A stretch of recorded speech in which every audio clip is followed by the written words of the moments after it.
Alhamdulillahi Rabbil Alameen wa salatu wa salam ala Sayyidil Anbiya wal Mursaleen. Last time we started with the story of three friends. I do want to repeat it, and I want to say one of you guys have been exposed to a vicious attack from somebody. It's not very vicious now. So I thought probably I'll go through this again to get more explanation. I have to say, to start with, I didn't want to give you lots of explanation about the story of three friends, because I thought it just to explain why are we going through three lines. But let's repeat again. So you can see in the first, in the third slide. So the white man came to tell them about something he saw on the planet, and they did believe him. All of them believed in him. So after that, he told them, "I'll give you the manual to do the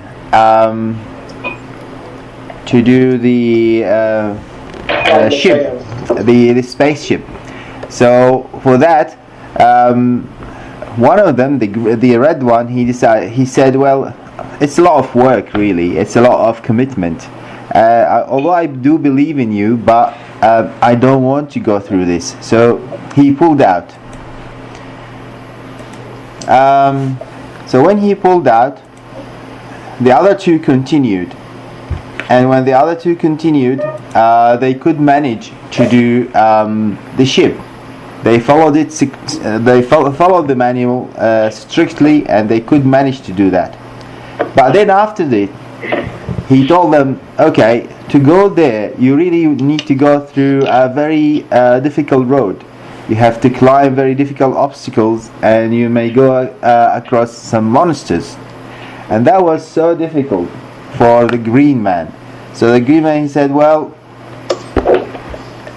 the green man, he started to think, can I really do it?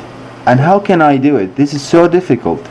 How can I manage to save my ship? What about if I got sick? What about if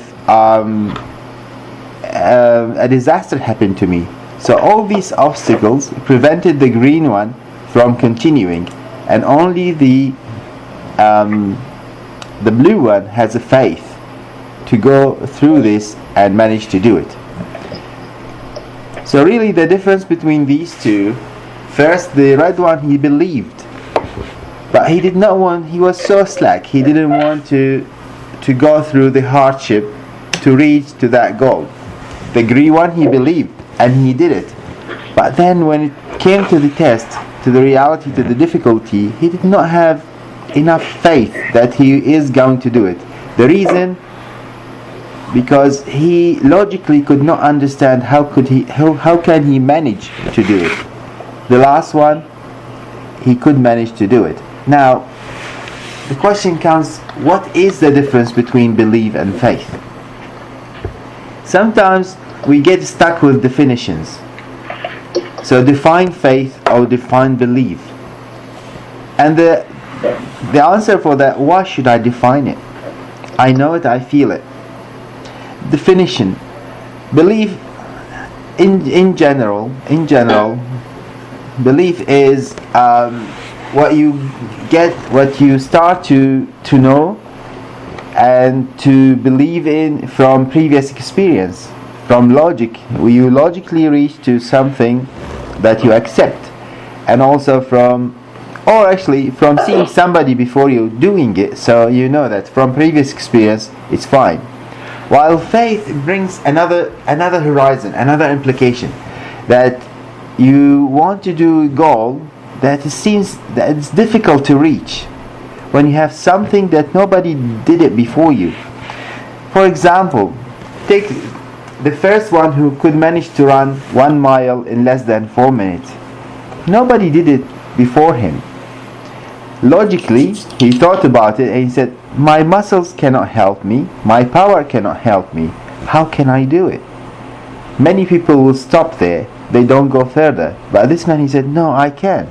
And he continued. So he did have faith in himself, in his power, and he could manage to do it. The other example, take the first astronauts. The first astronaut, I know logically, or actually scientifically, they told him that you can do it. But actually, if you go through the history of Yuri Gagarin, it wasn't like that. He was just taken and he said, you have to practice for it. But nobody did it before him. If he want to put all the logic that it's difficult, and what happened if I get sick in the spaceship? What happened if the spaceship doesn't come back? All these how and why and what if will prevent him from doing anything. While if he had faith that I will do it, I will be fine, he will do it. He will go ahead with that. So faith needed when something nobody has done it before. Logic doesn't help you there. Or if you want to attempt something very difficult, also logic doesn't help you there. Or if you don't know how can it be done, you have all these difficulties. So logic can obstruct the practical move. Logic is very important, but really sometimes you cannot logically find how or how can you reach there, or at least logic cannot help. So you need this leap of faith to reach there. So sometimes logic really goes against faith. Believe, if you have these two trains, and one of them is the belief train. With the belief train, all goes according to logic. If I do such and such, I will go to Jannah. I will build such amount of Jannah. If I do so much tasbih, I will do that in Jannah. Or not religiously, if you have the logic, will tell you if I do all these things, I'll pass the exam. All this is belief, and it's logical because somebody has done it before you.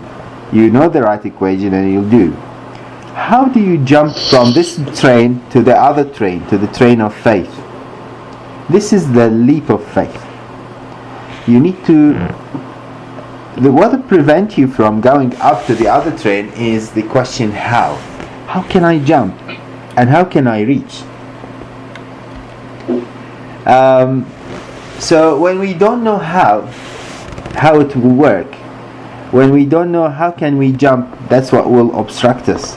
But really, you just need to believe, because logically, or at least you know that it can happen, but you know that nobody has done it before you. So how do we get faith? This is usually through belief. You have to collect the belief. You have to collect all the beliefs around you, and then gradually you build up until you reach to that level that you will find the how. It's not that you know the how, actually you will find the how, and that's the big difference. By the way, am I talking difficult or everything is okay? No, it's okay. Okay. But I have a question. Yeah, go ahead. Can you have faith without belief? Yes, very good question. I'll come to that. When we come to the difference between these two, you are quite right. You can have actually faith without a belief. How does that happen? We'll come to that.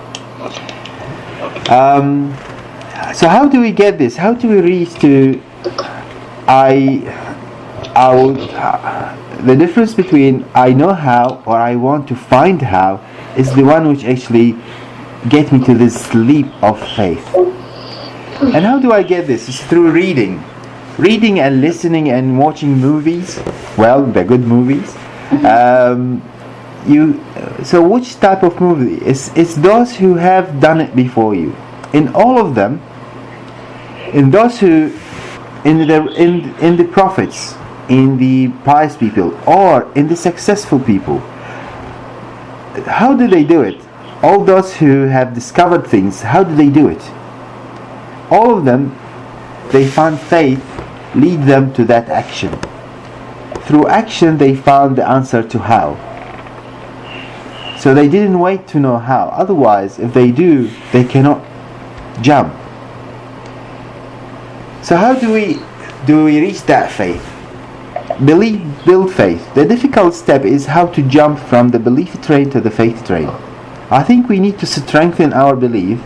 Once we strengthen our belief, it will be strong enough to tell us, alright, I don't know how, but I'm 100% sure that when I jump it's safe. And this is when you gradually start to disengage from logic part of your brain, because all the logics, yes, what about the consequences of this, what about if I do that wrong, all these will prevent you doing things. While if you don't, if you let go, if the logic part of your brain because remember, the logic part of your brain subconsciously sabotage all the movement, because the question of how does it work will keep on stopping you, while genuine faith removes the worry from the equation. It promotes the optimism and action, and that's what you want. Back to your question, can faith build on without belief? Yes, people can have faith in wrong things. So the mistakes that sometimes we make, we take it from our background, the Islamic background, that faith or iman is good. Well, take it literally. Faith is iman in anything. If you have faith in anything, you have iman in anything. So iman or religious iman or religious faith is quite different than faith in general. So let's detach ourselves from what we think about faith and look at it in general. People can have faith and actually they behave accordingly. And the worst example we have about faith alone without knowledge, without belief, is Taliban. Because Taliban, they do have faith. I mean, when they bombard themselves, they do have faith. But doing what? Killing Muslims. That's no knowledge. There is no knowledge at all here. There is no right belief. So faith can happen, unfortunately, but what we are talking about is the right faith, and the right faith is by choosing the right thing to believe in and the right thing to put faith in, and we will come to that. So the best example I can give you, remember Imam Hussein alayhi salam. How did he do it? Logically, all around the situation, all around Karbala, it's loss by loss. Logically, nobody will go there. How did he do it? It's only his faith that he will go to the other side successful. He actually made him go to the action, and he saw it, and he started with the belief, and then he went to faith. So the first step to the leap of faith is accept that your mind has limited ability, and this is very important. Unfortunately, what stops us these days, that we think that we should know everything, and we should, through our critical thinking, pass the verdict whether we can do it or not. It's good in the beginning, but believe me, it's the rate limiting. It's the one which will prevent us going further. So we really need this faith, and not everything, and we need to accept that our mind is so limited, and that's why Allah sent the prophets, because Allah, if He knows that we are so good, He wouldn't send us prophet. He will leave us to find it, and we know that we have failed badly. And if you don't believe that we have failed badly, just go to the history and you'll find, and especially the history of, for example, the Roman Empire and the Mughal Empire, and all this will prove for you that a human being has failed badly to reach the truth, because we are so much animalistic if we left alone. So to help our mind to make this jump, Allah has sent all the prophets to tell us about what's on the other side. So there is a saying from one of our ulama that al-ilm huwa al-hijab al-akbar, knowledge is the biggest barrier. Because sometimes when you are so much indulged in logic will restrain you and restrain you from faith. But remember, you cannot leave knowledge, because going through knowledge and strengthening your belief is the only way for you to make the right leap of faith. So to put your faith in something worthy, not something like Taliban. right? So faith alone is not enough, and belief alone is not enough. So faith is our goal. It's something that we are working for, but we have to go to it by our belief. The practical application for that, if you are saying, for example, when you're walking in the street, that yes, there is God and He lives and there is heaven far away, well, this is not really faith. This is a belief. Or you said that, or you feel that when you go to the Husayniyah or mosque that you felt the presence of Allah, especially in Laylatul Qadr. Still, this is not faith. This is belief. What's faith then? Faith is when you start seeing Him everywhere. Faith is when you walk down the street, you know that you are in His hands. He's caring for you. Faith is when you start to see Him all around you.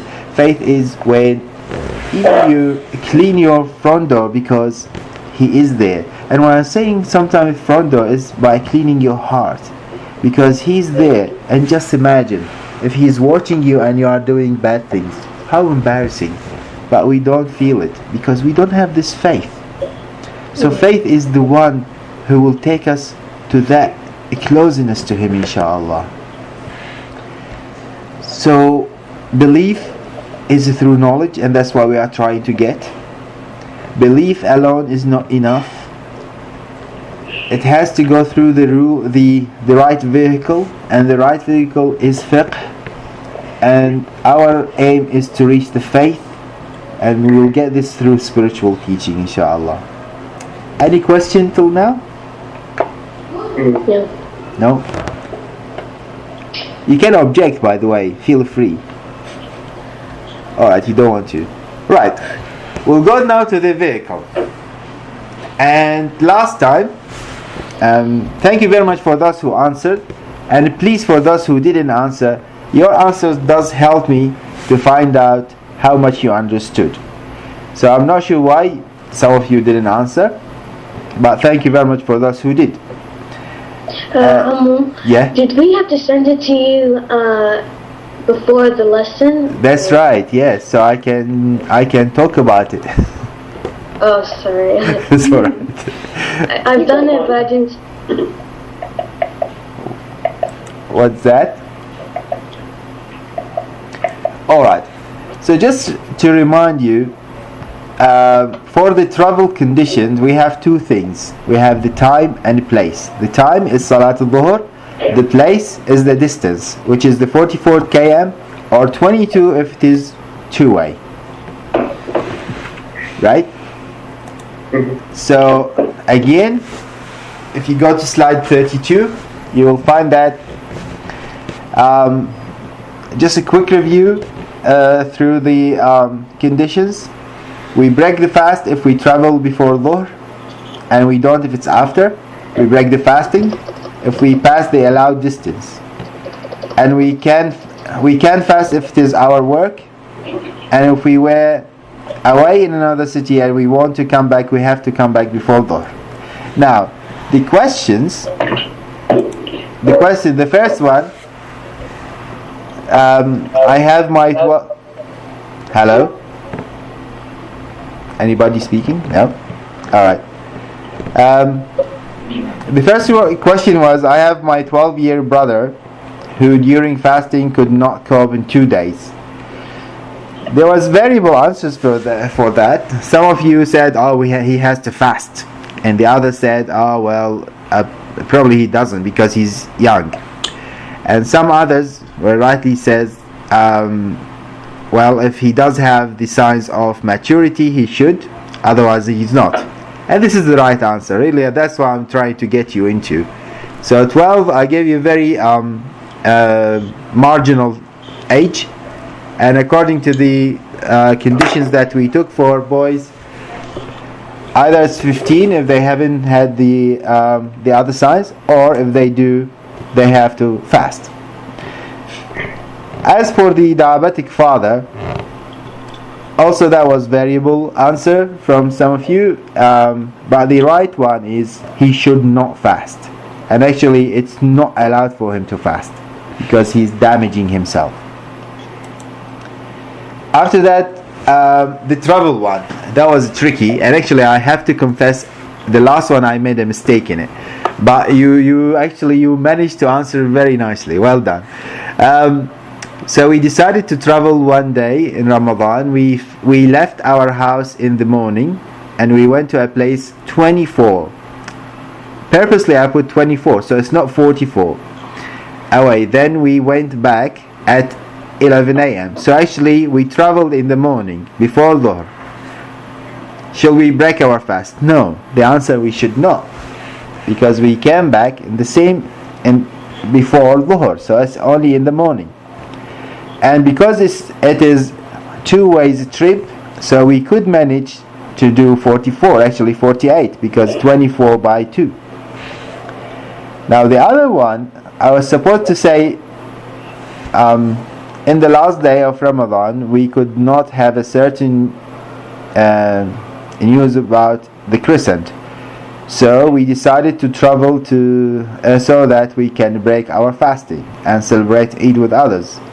We left our home half an hour before fasting. I was supposed to say half an hour before Dhuhr. Right. We went to a place 30 km away, then returned home after Dhuhr. We are not sure now, did we do the right thing? Well, those who answered they should break their fasting, it's right, because definitely they were away actually before, and because it's a return trip, 30 it will be 60, so they do break their fasting.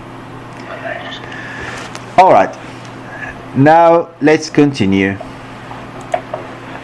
The types of fasting, what we have wajib, and this is Ramadan or qada or kafara, or for boys in particular, the older boys, so that's for Muhammad and Ali. If their father died and he has to fast, they are the one to do it. And I will try to save Ibrahim doing that, inshallah. Your slides. What's that? Wait, which slide? Oh, this is slide 35. Are you with me? Slide 35? Which one? 35. 35. Okay. Thank you. No worries. So this is for the wajib. For the mustahab, we have so many mustahab. Remember, Rajab and Sha'ban are very important for mustahab. Otherwise, in each month, first and last Thursday and the middle Wednesday is recommended. Otherwise, Arafah, Ghadir and Mubahala. I mean, there's no pressure. It's up to you if you want to do it.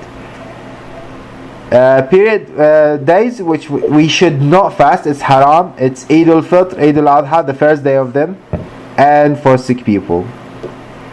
What's makruh is in Ashura, and mubah is any day. Alright, I'll take you now to a difficult trip, and I thought I will go more difficult because of the different opinion and difficulty we have in the moon sighting, especially recently. And I'm sure you heard about many things.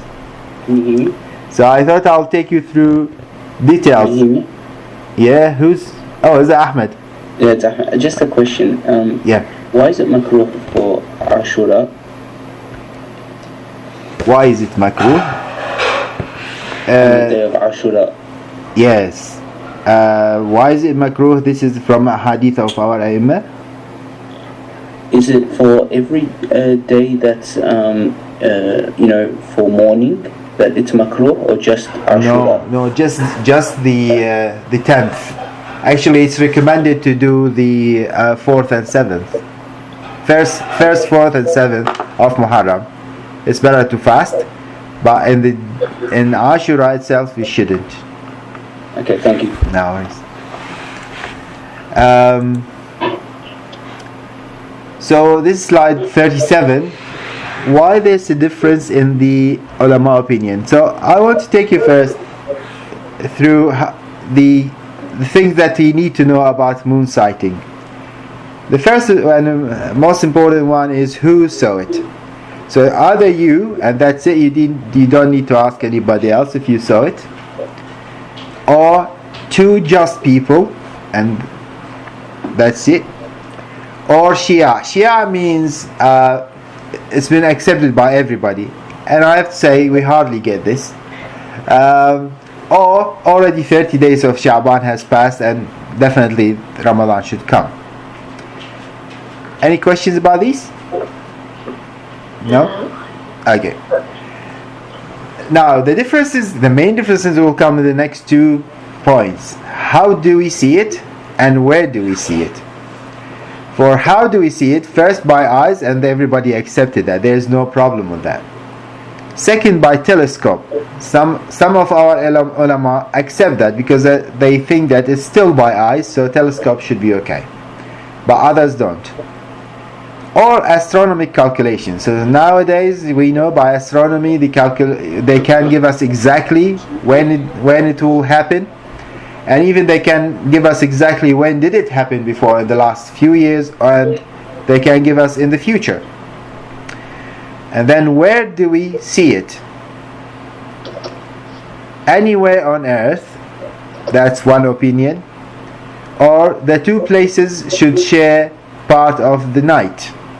Which means, for example, in Australia, when we are at night, for example, the difference between us and Iraq is 7 hours. So when there's night there, which is about 8:30 for them, it's still night with us, isn't it? So we share night with them. So if they see it, in some ulama opinion, this is acceptable. And then the third one is the two places should share one horizon. I'll take you through further astronomical details. So slide 38. How do we see it?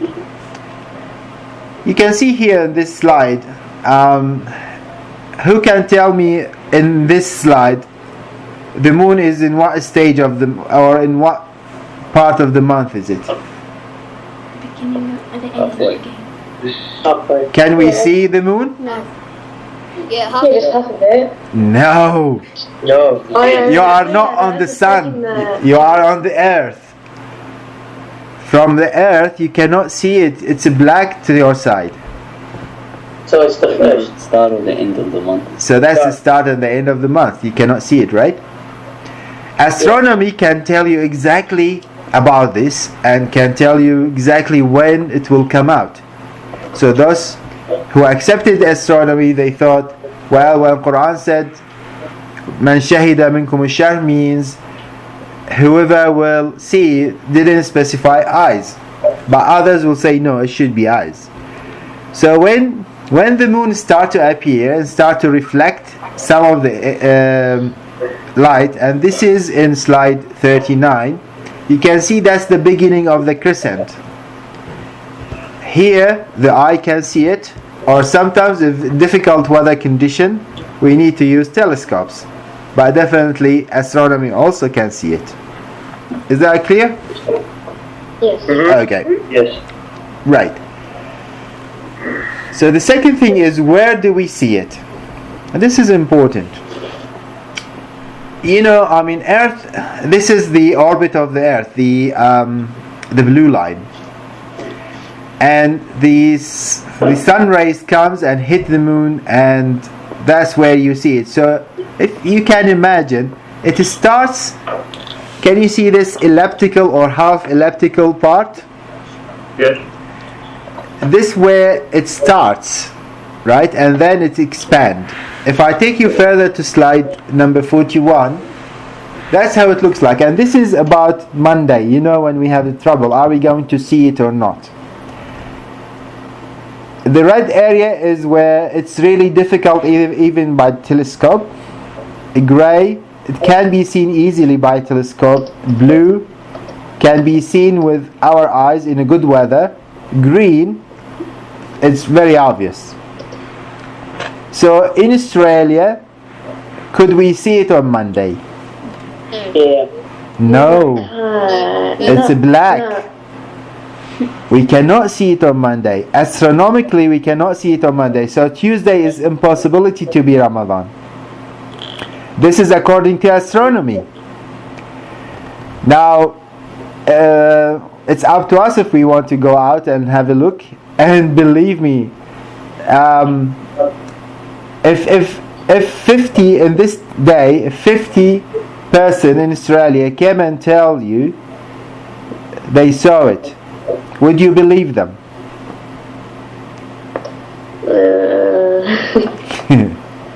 Come on, be courageous. Do you believe them or not? Yes. Why would you believe them, Amir? Because there are 50 people. Right. So that's the difficulty of our ulama have. Some of them will say yes, and many others say no. I would say all of them liars. Difficult decision. Let's go further. So on Tuesday, that's what happened. On Tuesday, Melbourne, can we see the moon? Yes. What do you think? Who's this? Right. So in it's a blue area, right, for Melbourne, while Yes. Adelaide is green, and definitely Adelaide was the first one to see it. While for us, we should have seen it, but Melbourne didn't see it, unfortunately. Right. Despite that, we know Sydney and Brisbane have seen it. So what's the implication of that? Let's go further. Night sharing, that's point number 3. So I want to discuss 4 points because that will explain to you how the verdicts reached. The night sharing. You can see here where we are. This is unfortunately a North Pole look. So look at Japan and we are sort of below it. So we are there and we share night with this. So all the dark area that we are sharing night with, alright? Mm-hmm. So if they see it in United States, would we do our fasting with them? If you agree to night sharing, yes. Come on, look at the map and tell me. Yes. Yes. Yeah. Which part of United States you would agree with? Oh. Probably New York, but I wouldn't take LA for it. So this is the night sharing, okay? Remember, night sharing, we definitely share the night with Iraq, with Europe, with Africa, with heaps of countries. But unfortunately not with all Americas. Right. The last point to trouble you with is the horizon sharing. When the sunlight comes to Earth, it hits. In the beginning, it hits one small area, and this is the horizon. For us, when we look at the horizon, we share this only with a specific part of the world. But this is usually changed directly after a time. Now, astronomers tells us this horizon, it's that big. So it's 880 km west to us and 2 degrees latitude above and below us. And that was, actually I didn't know that. It hit me in a trouble because Adelaide saw it. Is Melbourne included or not? And it's amazing, I went and did the search and we are about 2.9 latitude different.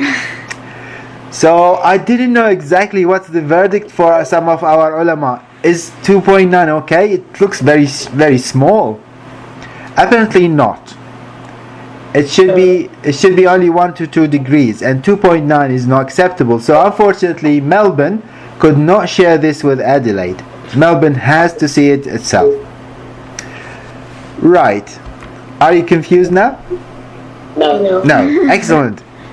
Right. No, we're learning astronomy right now. So Yeah. Right. So our ulama opinion, I'll go through it, but I just want you to remember these codes. So for how, either by eye, which we must see by eye, or telescope or astronomy, as to where is either horizon or night. And green is acceptable, red is not, and in between for orange. Acceptable, possible. Now, in the table I'm giving you, I'm not putting eyes because everybody accepted, and I didn't put horizon because if I didn't put night, it means horizon. Let's go to slide 48. In slide 48, you can see those ulama who do not accept night, which means that we have to have one horizon, which is the limitation of 880 km to the west and 2 latitude. So definitely Sayyid Sistani believe that we should share horizon. He does not accept seeing the hilal with telescope, and he does not accept astronomy. With him, Sayyid Sadiq Shirazi and Makarim Shirazi, all of them, they have the same opinion. So for those, on Tuesday, Wednesday was possible, and because Melbourne did not see it, so for those who follow those ulama, should start on Thursday. As for Sayyid Khamenei and Sayyid Mudarrisi, they also insist on the one horizon. But the difference is Sayyid Khamenei would accept that the hilal can be seen by telescope. And if you go back to slide 42, you can see that would include the grey area also, which is 48. Sayyid Mudarrisi actually go further, that if the astronomy tells you that your horizon, or those who share horizon with you, will see it, and you have difficulty in the weather condition, this is acceptable. So that's also a bit different, right? So he still insists on the one horizon, but he accepted the astronomy. If we go further for slide 49, Sayyid Hui has different opinion. He had sharing night. So it's not the horizon. He said if you share night with any part of the world, and if they see it, that's it. So for those who follow Sayyid Hui, Sayyid Sabzawari or Sayyid Fayyad, all of them, if somebody in Iraq or Lebanon or Egypt or Europe saw the hilal and they are in Australia, their Ramadan has started. And for that, Wednesday was a definite start for those who follow them. Now we come to the last two, Sayyid Fadullah and Sayyid Haidari. Those two would accept the night, so if you share night with anybody and they saw it, that's it. But also they accept telescope and they accept astronomy. So if astronomy tells you that you are going to see the hilal, it's acceptable. So for those, and also if we go back to slide number 42, according to this, or actually to slide 41, according to this, what do you think? Somebody in Australia and following Sayyid Fadlullah, can they fast on Tuesday? No.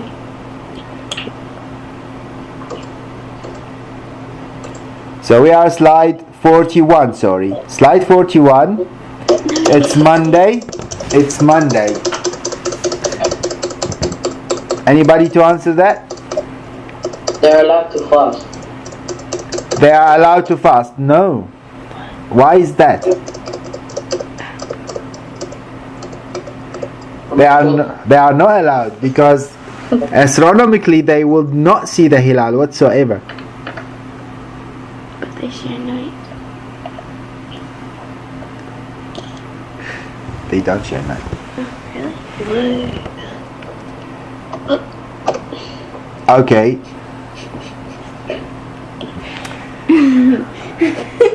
Alright. So anyway, you think about it and tell me later on. Alright. Other aspect of hilal. I'm sure you have heard some people, when they see the hilal so big in the second day, say, oh, it was wrong, we should have fasted earlier. This is not acceptable by any of our ulama. Okay, so don't worry, whatever how big the hilal is, doesn't matter.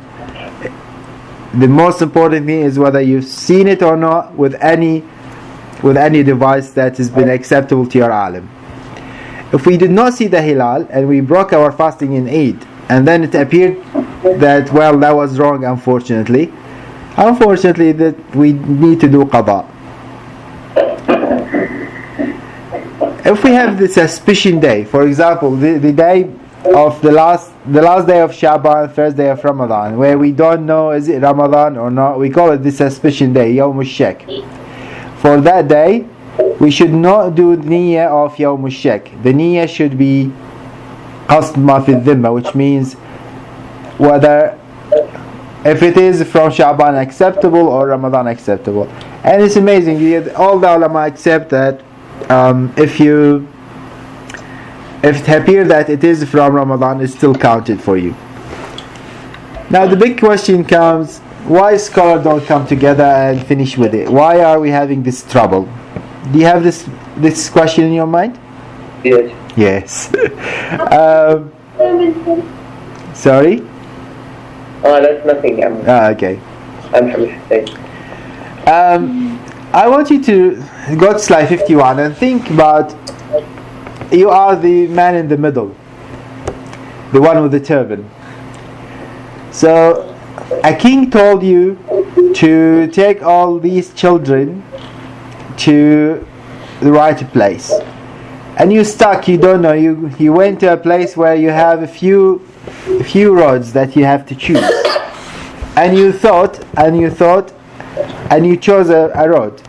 Then you went back and you told the king, well, probably you didn't choose the right road, but you have actually worked out thoroughly.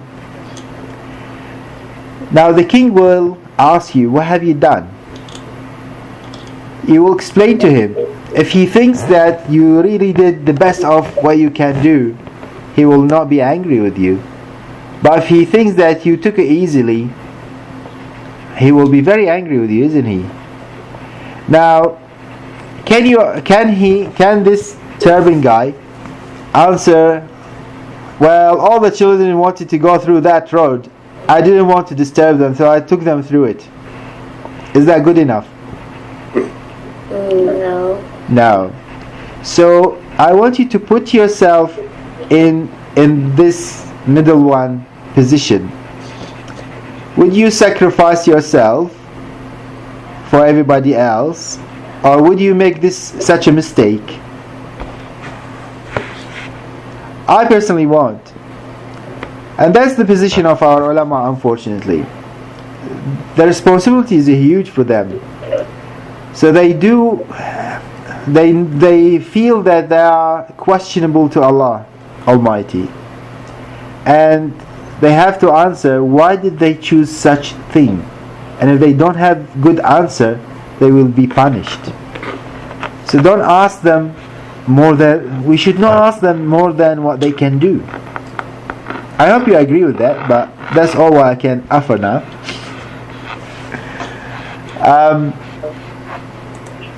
Now, the intrigue.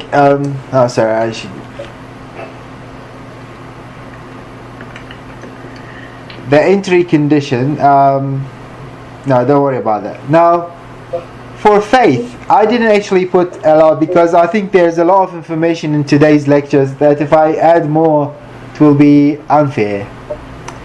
So I decided not to go through the faith part, but the only thing is just to answer the question. And the answer for the question, the one who did not lose weight, is his siyam not acceptable? Well, definitely. I mean, most of you answered right. Definitely the siyam is acceptable. But there's two things. There's acceptable from the manual point of view, and there's an acceptable from the faith point of view. Which means By manual, yes, it is acceptable.